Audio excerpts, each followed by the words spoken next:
میری ماں اکثر کہا کرتی تھی، بیٹا دعا کرنا کہ شوہر آنکھوں والا ہو، جو دیکھ سکے تمہارے دکھ، تمہاری خوشی، تمہارا ہنسنا اور تمہارا رونا۔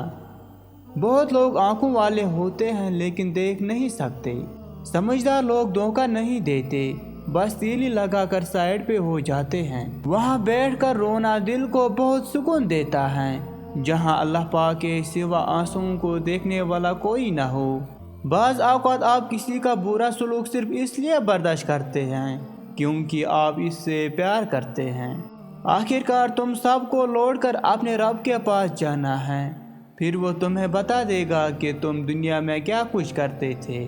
عورت کی قسمت کا انحصار اس کی تعلیم یا خوبصورتی پر نہیں، بلکہ اس کی زندگی میں آنے والے مرد پر ہوتا ہے۔ زندگی سے ضد کرنا چھوڑ دے، کچھ صلے اس جہاں کے لیے نہیں ہوتے۔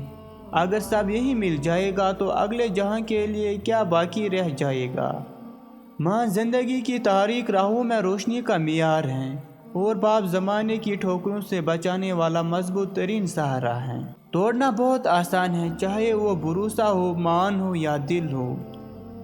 احساس اس وقت ہی ہوتا ہے جب مکافات عمل کی صورت میں کوئی ایسا کرے، لہٰذا توڑنے سے بہتر ہے جوڑ کر رکھیں۔ دنیا کی خوبصورت ترین چھت باپ ہیں۔ ہمیشہ وہی بلندیوں پر ہوتے ہیں جو خود سے پہلے دوسروں کا سوچتے ہیں۔ دنیا کا سب سے انمول تحفہ نیک ہم سفر ہیں، جو قیمت سے نہیں قسمت سے ملتا ہے۔ انسان کا بہت بڑا دشمن اس کا غصہ ہے۔